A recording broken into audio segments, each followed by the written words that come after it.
Hello and welcome to the first instalment about talking about the new Mr. Irish Bastard album. It's called The Desire for Revenge, and one of the songs on the album is called Mike Malloy. The story I thought was interesting because it was this homeless guy in New York in the 20s and 30s, and he was a homeless guy, and he would always go to the same pub, and he would always drink in that pub, and he could drink masses of booze, and the guys in the pub had this brilliant idea that they would take out life insurance policies against his life and then try to kill him. But the way these things work, of course, he wouldn't die. He was a very durable man. He was, Iron Mike Malloy. So they tried to knock him down. They tried to get him to drink himself to death and all these things, but nothing worked. And when I say nothing worked, one thing finally did work, and that's the tragedy in the story.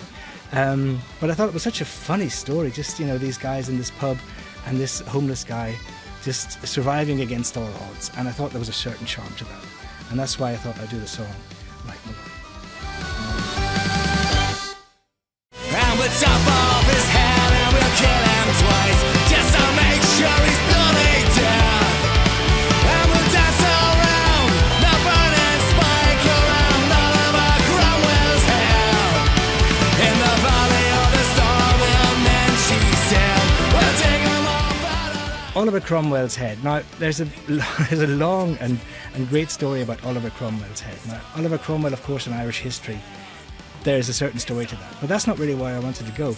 I just thought the idea was funny and peculiar about exhuming somebody's body and then killing them again and having a posthumous execution. I thought that was really an interesting idea. And then, of course, after you've done that, you take his head and you stick it on a spike.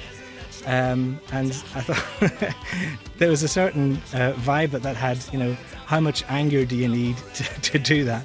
And as awful as the story is, and as awful as the history of it all is, I thought it was such a funny and peculiar thing to do, and it was worth writing a song about it, and it's called Oliver Cromwell's Head.